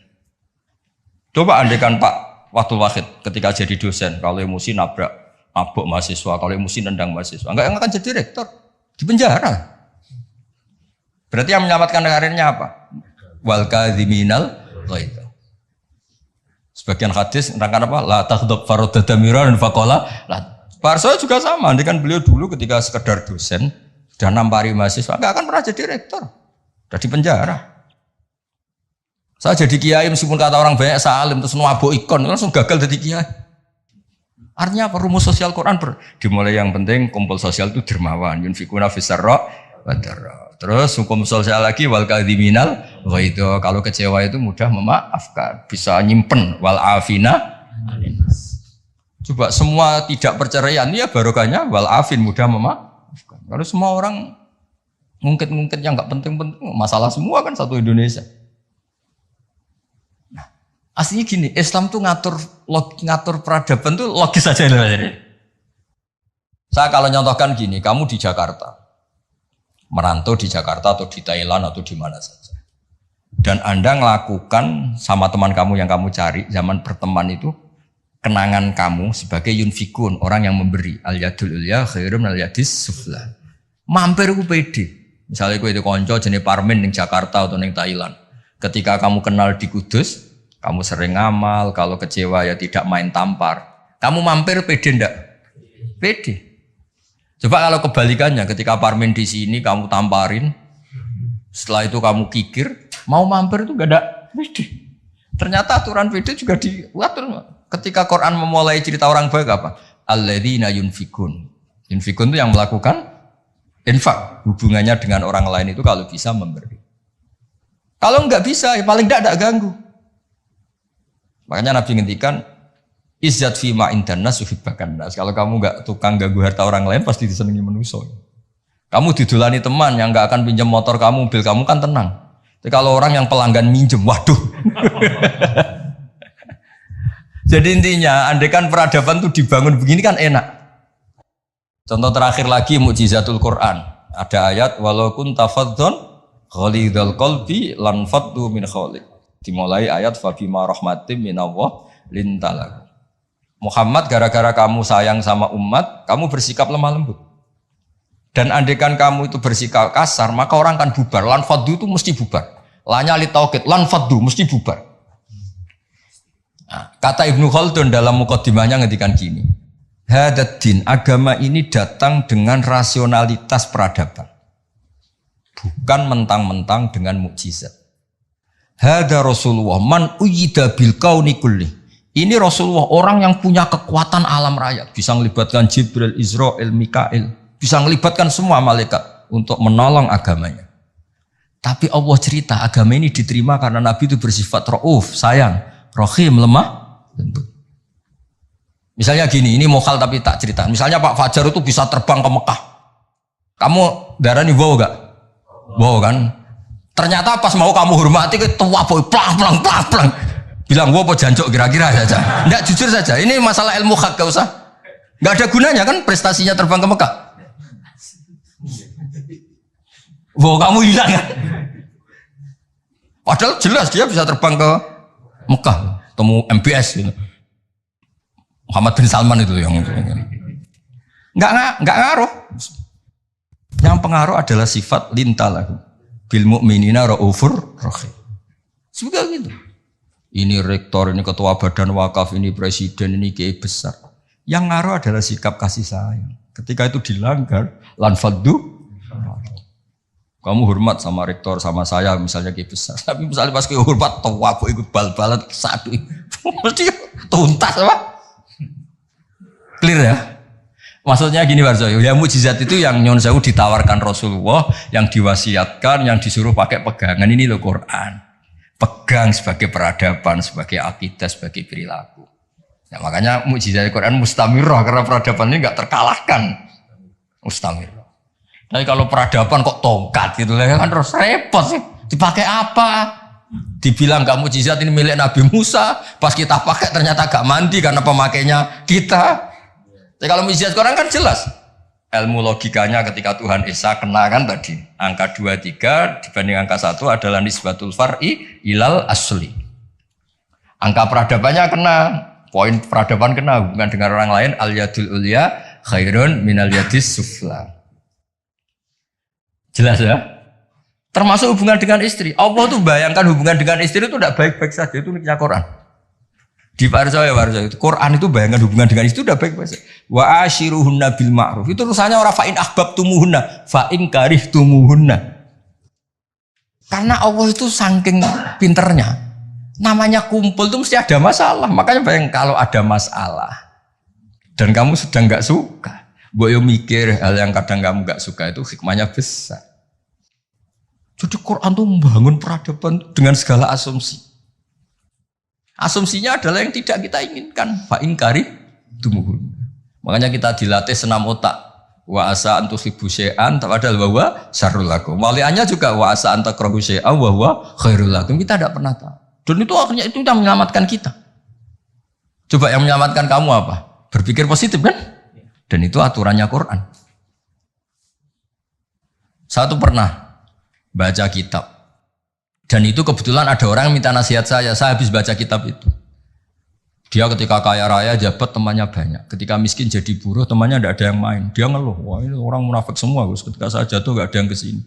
Dan dia sudah jadi buruh bikin bata itu, bikin batu bata itu. Terus tak bilang, malah bagus gitu. Kalau teman-teman kamu datang, terus kamu ditonton pas dibentak-bentak majikan, malah kamu malu tuh. Jadi Allah bikin kultur itu bagus. Kalau miskin, jatuh nggak ada yang main. Kalau main kamu malah jadi tontonan. Oh iya Gus, baru tertawa-tawa. Jadi di balik yang kamu tidak suka itu ada kebaikan. Makanya Imam Syafi'i saya sering cerita di mana-mana. Imam Syafi'i itu ada orang ketemu beliau cium tangan hormat, setelah di luar maki-maki. Sapi gini. Terus ada yang lapor. Orang yang tadi cium tangan engkau, yang hormat engkau di luar maki-maki kamu. Imam Syafi'i tertawa-tawa. Loh kamu dicerita ini ketawa. Baguslah berarti sapi bawah. Di depan saya tidak berani. Dianggap pendek saja Pak. Maksudnya ini ijazah ke rektor. Kalau ada yang di luar kok gak cocok. Depan saya gak berani. Wibawa saya. Itu saya gunakan Gus. Jadi kadang dianggap pendek saja Pak. Terus diceritain lagi. Oh ini separuh kampung kamu itu gak suka sama kamu. Jadi Imam Syafi'i, baguslah. Yang gak suka itu pasti gak pernah utang itu. Gak pinjem-pinjem itu. Yang masalah itu yang suka. Orang kalau gak suka kan gengsi mau pinjem, mau ngutang. Artinya dianggap hikmahnya itu. Jadi sesuatu yang kamu kadang gak suka itu hikmahnya besar. Misalnya kamu punya istri, merengut yang ngamuan. Bagus itu. Nak guya-guya, beong lanang dia pusing juga kamu kan.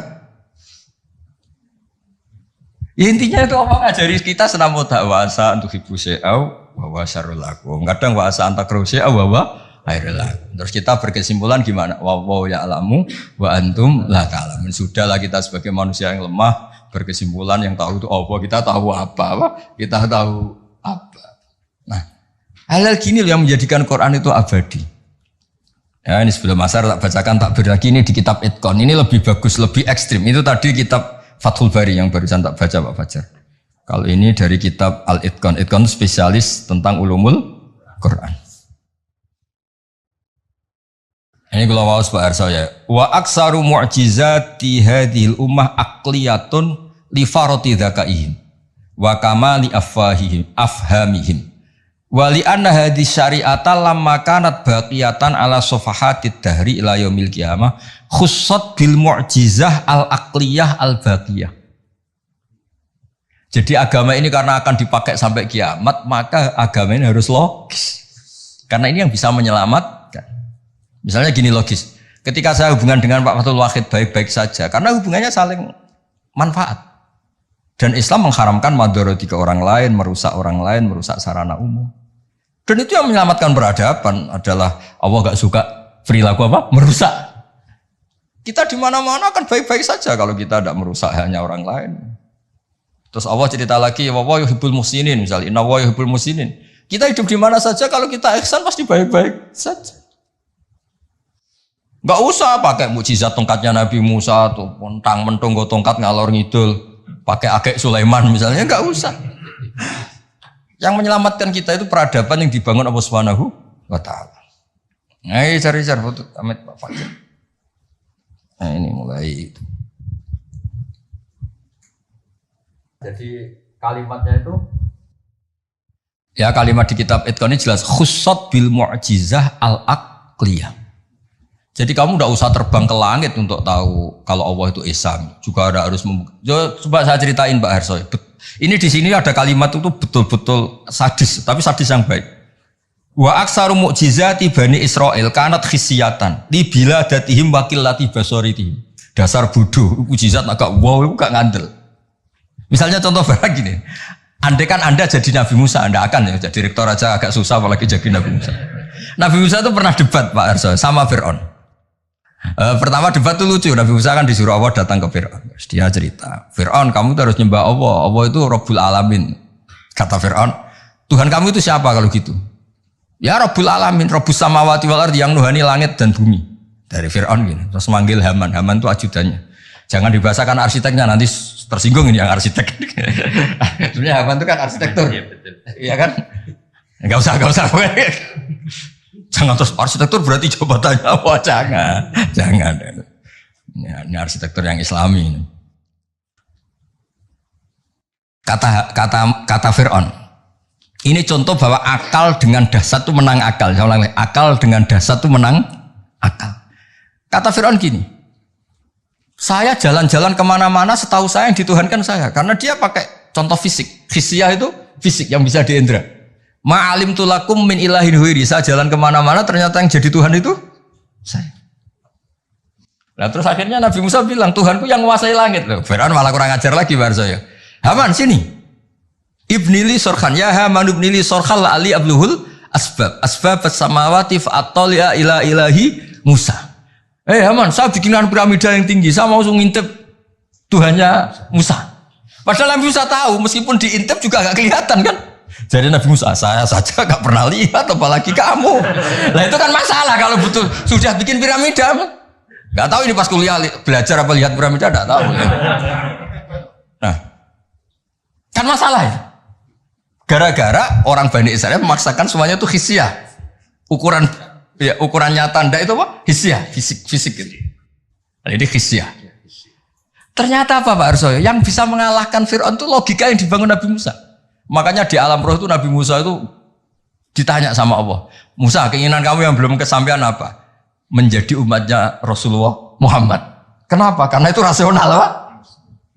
Tapi nggak kuliah di UI, andekan nyata, jadi nggak mau tetap. Aku yakin orang Bani Israel gengsinya tinggi, nggak mau tetap dia tetap jadi umatnya Nabi, tetap aja nggak mau kuliah apa?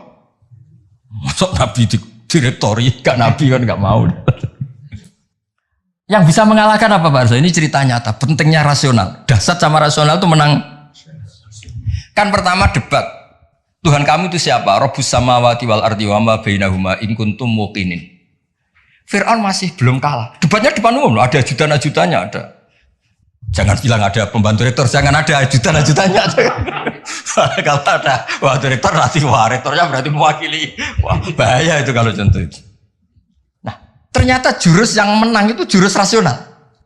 Nabi Musa bilang gini, Rabbukum wa Rabbu abaikumul awwalin. Yang nuhani nenek moyang kamu. Wah langsung kepikiran. Orang di sekelilingnya langsung yaktumu imanah, langsung menyembunyikan yang menuhani nenek moyang kamu. Wih, nak Fir'aun Tuhan, mbah-mbahnya pengerani sopo ya. Ini kan ada tanggal lahirnya Tuhannya itu ada surat kelahirannya, ada tanggal. Iya. Aktenya ini gimana yang babanya tidak bertuhan kan? Itu menjadikan waqala rajulun mu'minun min ahli fir'auna yaktumu imanah, karena rasional itu bisa menjadikan orang sekeliling Fir'aun terus iman. Jangan Fir'aun itu geblek tenan pancen. Wong karuan dekne lahir di bapak di mbak terus babayu pangerane.